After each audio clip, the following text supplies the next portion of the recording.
Hey folks, my name's Kevin and it's time for a little bit more knife nerdery, and man, I just really like this one. And honestly, that kind of came as a surprise to me because this is a slip joint and I don't normally think of myself as a slip joint guy.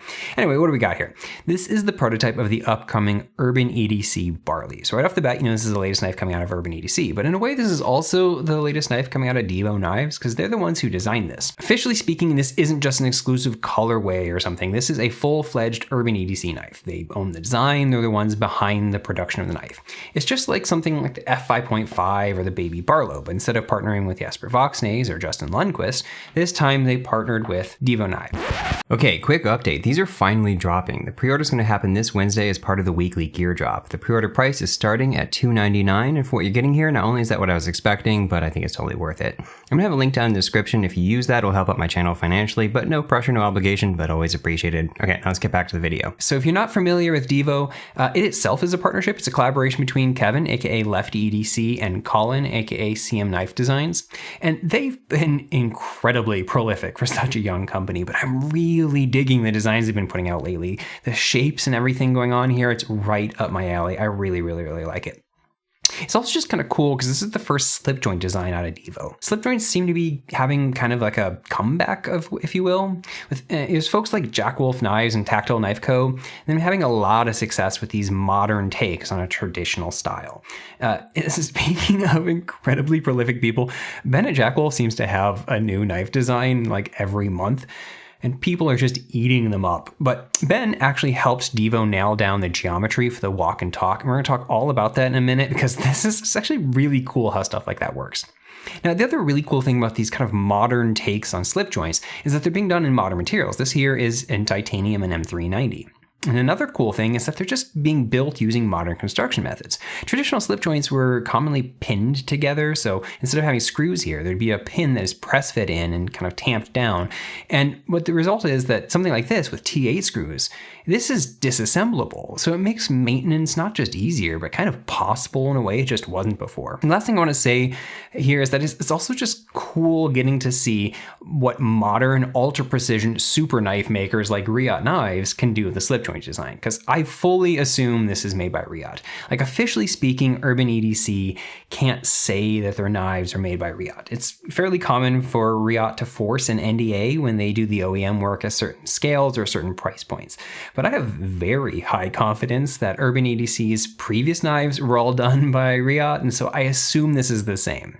Quick interjection. So I asked around, and again, they officially can't say, but let's just say I have the same kind of high level of confidence that this is indeed done by Riot. Okay, let's get started. So right off the bat, when I took this out of the package, the first thing I noticed is just how freaking thin this is. This thing is only 0.31 inches. And that's the thing that makes me think this is competing more with like the Tactile Knife Co. Bears of the world rather than something like Jack Wolf. I don't own any Jack Wolf knives, but from a size perspective, they're basically the same thing as like a Pena X series. They're not thick, chonky knives by any means, but they're not super duper slim. I actually got to play with a Bear briefly when I hung out with my friend Travis, and they are wildly thin, like blow your mind levels of thin. They're only 0.28 inches according to the website.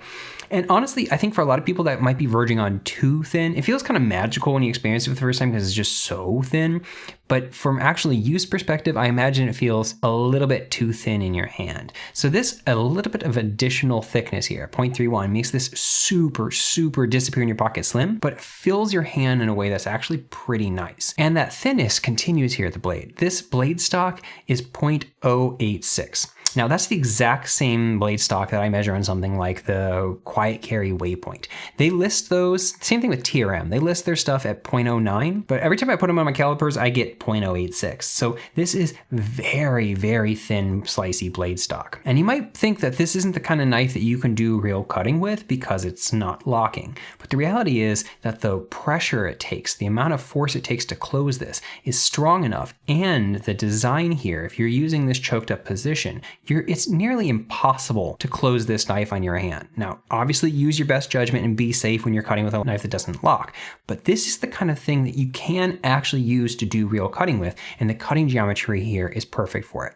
So like I said, we've got very thin 0.086 blade stock, and it comes down to, I measured this at 15.5 thousandths behind the edge. It's got only roughly a 0.6 inch grind, and that's not necessarily super high, but when you have such thin blade stock, this is the same as like a super tall flat grind on a much thicker knife. This is a slicing demon. It is so good for that. And of course, this kind of blade shape, being a true sheep's foot, is perfect for utility cuts. And non-locking knives are kind of iffy on utility cuts sometimes, because if you're pushing like this, and you're cutting on a surface. Let's say you accidentally cut off the edge of a surface, like you're pushing down and you're cutting on like a side of a table or something like that. If you accidentally slide off the edge of the table, now your downward force isn't being met against a surface. And so you're able to push down below this open position. On something like a double detent knife, the moment that you clear this amount of closure, you have no resistance. It's just gonna pop home. And I've had those kind of things fly home in my hand before. But something like this, not only does it take a lot of force to push down on this to get this to close, but you're not going to close this anywhere near enough to get to the point where it actually snap. But even if you did there, because of the way that this choil is done, odds are very high that this isn't going to actually cut your finger. So again, always use your best judgment and don't be foolish when you're cutting with a knife that is non-locking. But this is the kind of knife that you actually can do real cutting with, and I love to see that. Keeping with that design functionality perspective, the fact that they have such a big choil here, a full generous finger choil, means that they finally have been able to get Riot to do a sharpening choil that doesn't end at the end of the grind. You can see that the sharpening choil here ends right about there.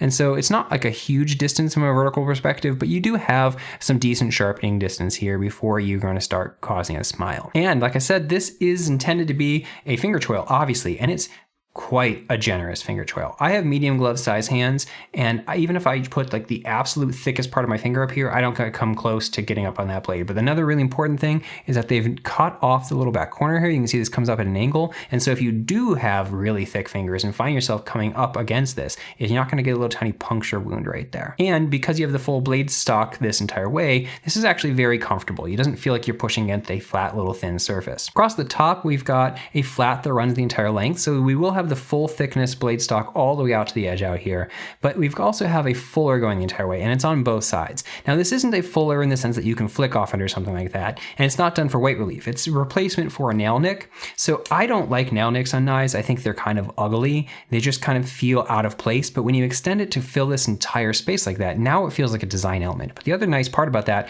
is because it's on both sides and because it's the entire length, you can grab from anywhere. And you don't have to kind of like pick your fingernail in there. I always feel like I'm kind of bending my fingernails back on these. So it's really easy to pinch this and open this up, no matter whether or not you're left-handed or right-handed. So I really like the way they did that aspect of this. Coming back to the handles, we have this gorgeous Seigaiha wave pattern. It's the same kind of style that they did here on the f5.5. I just think it looks really, really nice. And especially in this blue color, whoo, man. It is just so pretty. That's the other big reason why I love this knife so much. It's a gorgeous knife. Our handles, like I said, are 0.31 inches. And like I said before, it still feels good in your hand. And from an ergonomics perspective and various grips, this is still very, very comfortable, even at this thinness. I have medium glove size hands and I can get a full 4-finger grip back here. You can see the way that this kind of cuts back right there means that if your hands were much bigger than mine and you wanted to hold it choked back like this, you can kind of do that thing where you roll off the back with your pinky. But like I said, my medium glove size hands, I get full 4 fingers here. And if you do have big hands, you can really easily just use this choked up position. This is kind of where I like holding it the most anyway. And you can see how much room I've got left over. So this is, even though for a small knife, this is going to fit even people with much, much bigger hands than me. Now, ordinarily, this is where I'd talk about the ergonomics of a pocket clip a bit. It's in keeping with how a lot of slip joints work. There is no pocket clip on this knife. Now, Kev sent this to me with this slip. This is a custom slip made by Northwoods Leather. And this is something that he had made. He said he was talking with Urban about trying to get them to do an order or something like this. I don't know if that's actually going to happen. So this was mostly sent for demonstration purposes. So let's show what that looks like. You can see that the slip you kind of pinch it open like that, just drop the knife in, and then when you let go, the tension of this holds this secure. Now, it's not the kind of thing where it won't slide out, but it is the kind of thing where it takes some amount of force, and you can turn it upside down. It's not going to fall unless you shake it. Now, this, again, is just representative, but I tried carrying it like this, and it's actually really pretty nice. This kind of holds it off to the side in my pocket next to my wallet. Everything just felt good, and it was really pretty easy to slide this in and out. So if this doesn't end up coming with some kind of slip, or if it comes with a slip that you don't like, go check out Northwoods Leather. They know how to make a slip just for this knife. And I love the blue thread matching with the blue of the knife, and then the whole thing, blue and brown, just look fantastic together. So I really like the end result of how this ended up becoming. I hope they do work out something like this.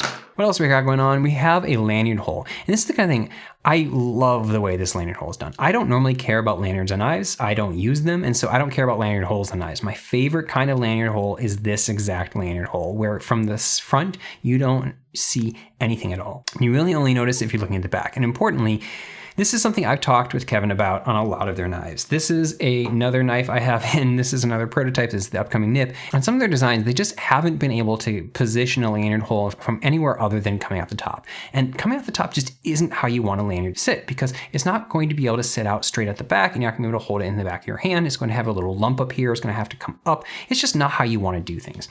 This here is perfect. This is coming straight out the back. It's completely concealed within the knife, and you would just wrap it around there, and then you'd be able to stick out straight out the back and hold in your hand and wrap around like that. So if you do have massive hands, it's easy to get a little bit of extra grip on this. Or if this is sticking in your pocket, again, straight out the back is exactly what you want to be able to come up out of your pocket to be able to pull out. If it's coming out the top of the knife, it's gonna be sticking out, falling into the open cavity of your pocket. And it's just, I don't know, this is the right way to do it. And I loved seeing it on this knife. Now, the one thing is that this knife is so thin that if you, if you're used to using really thick paracord, I think you might have a little bit of a difficulty. It's just gonna get pinched in there. But the reality is, I think you're gonna be able to work with most stuff. And the paracord I normally see people use will fit in this just fine. Okay, now let's talk about the, I guess, action, if you will. Now, I don't have a ton of experience with slip joint knives, but man, so when people talk about the walk and the talk, they're talking about the sensation and the sounds that it makes as you bring it into this half stop position and then into the fully open position. And man, it feels and sounds so good. Just listen to this for a moment.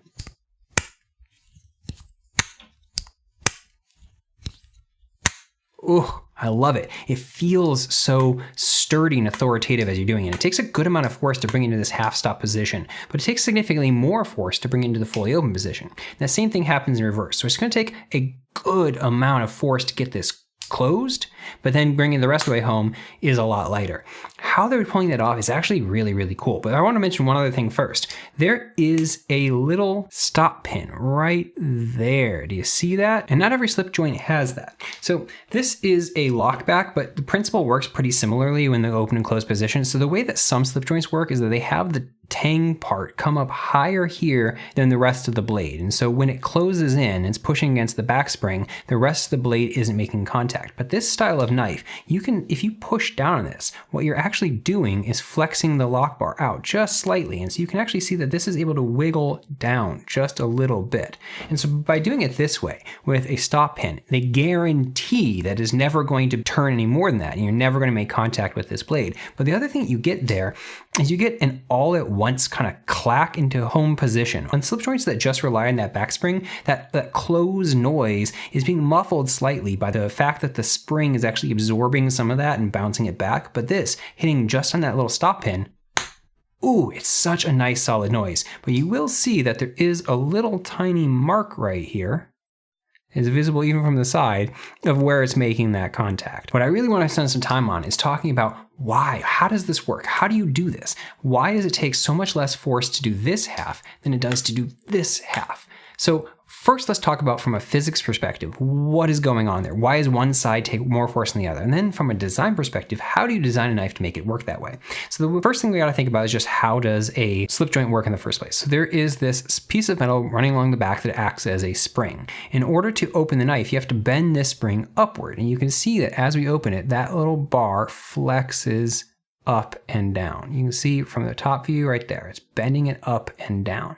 And you can see that in the closed position and in the half stop position, that spring is completely flush. So right off the bat, right there, Riot did a fantastic job of making this completely flush in both dimensions. But what that means there is that it's resting on a plane in this position and in the closed position and in the open position right there, that is the exact same distance from the pivot as the top of the scales. So in this position, the spring is the same distance away from the center here as the top of the scales. But as we rotate this, you can see that it's being flexed outward. And the more that you flex the back spring outward, the more force it's going to take to do that. So you can see as we get in this halfway through this open position, that's about the max it's going to go. And that's how far it's coming out. If we compare that to something like my nail, you can see it's roughly like twice the distance of the white part of my nail. And so that's how far we're putting it out. Now, when we go from the next part though, look how much further we're having to bend that out. This is about the maximum there. And if you look, it's about 50% more bent out. So the reason why it takes more force to do this side than this side is because we are flexing the lock bar out about 50% more. But then how do they do that? Because it's actually pretty interesting. It's not immediately intuitive. The fact that this back spring is completely flush with the handles in the closed, half stop, and open positions means that these little planes right here, these flat planes there, and on the closed one, those all have to be the exact same distance as each other. So the distance from here to that plane, there to that plane, and there to that plane, all have to be the same for this to be flush. So how do we make rounding this corner take further distance in one than in the other? Now you could kind of get away with that by making one corner literally more rounded than the other. Like if you took this edge here, this corner right there, and if you like rounded it out, that would make that radius smaller. But that's not what they're doing here. And you don't want to do that because then you wouldn't have a nice clean click into place. You would have kind of a mushy go the entire way. So the reality, the key to how this works and why it's pushing it out further in one direction than the other is recognizing that this blade doesn't close all the way. So if we have this completely open, you can see that this is flush. The handle does curve down right here, but this part right here is basically a perfectly straight line. Now, if we close this to the half stop, we now have something that is basically exactly 90 degrees. And so this is, again, like a 90-degree angle back here, which means that corner there is a 90-degree angle. But when we close this, it's not fully 90 degrees. It's closing higher than that so that, the blade's able to sit in here and doesn't hit into the backspring and everything. So it's not closing a full 90 degrees. And so what we end up with is a shape back here that's actually more like this. So this edge here represents the flat for in the open position. This is the flat in the half stop, and this is the flat in the closed position. So the spring bar is going to be resting against this flat. And you can see that this distance here, that distance there, and that distance there are all the same as each other. But this one is skewed off to the side just slightly. Now, like I said, the spring is going to push up against this side. And so that represents the flush with the handle position.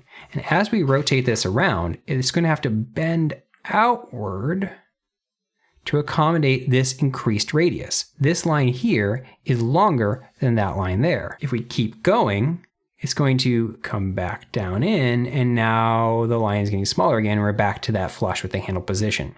Now the key here is that because this one here isn't a 90-degree angle, it's angled inward like that, this corner is pulled in and this line is shortened compared to this. So the amount of deflection is going to be the difference between this length at this corner and this length in the flat position. And the amount of deflection we have here is indeed about 50% less than the amount of deflection we have here. Isn't that neat? And it's all just geometry. So let's talk about my final thoughts.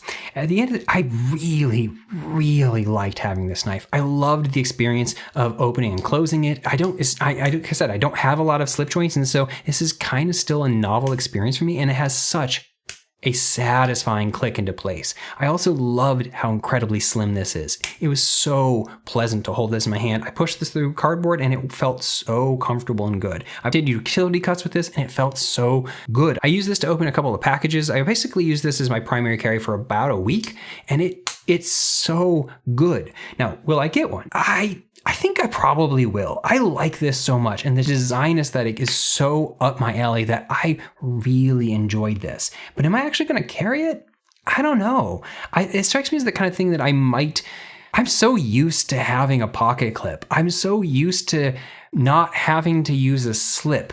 So I think it would take like a really concerted effort to make myself choose to do this on any regular basis. But it wasn't hard. It was easy to use this in my pocket. And so I think the odds are actually pretty good that I would grab it from time to time. The bigger thing is I think this would likely end up living at my desk. I actually open packages at my desk all the freaking time, but part of it is that at my desk, I don't care if I have to set something down and use two hands to open a knife. That doesn't bother me because I have a surface right available. Out on the go, I'm used to being able to hold something in one hand, pull my knife out of my pocket with the other, flick it open one-handed, cut it open, close it one-handed, and put it back. And that kind of on-the-go experience is something I think I would struggle a little bit with. But at my desk, this is basically perfect. It's also a super classy looking knife. So even though I'm working from home right now, this is the kind of thing that I think you could have at your desk at an actual office place and no one would bat an eye that you're opening it up at your desk. In fact, if anything, they're going to ask, where the heck did you get that? Because it is gorgeous. I don't know what the price point in these is going to be. I have no precedent. I don't know what slip joints from Urban EDC are. I think they have done slip joints in the past, but I just don't know. So if somehow this comes out before I post this video and before I do the editing, I'll try and throw that in here. But my guess is that this is going to be on par with other Urban EDC knives. But either way, I think if this is a knife that you're drawn to at all, I think you definitely should pick one of these up. I just love it. Okay, thank you guys for watching. I'll catch you guys next time.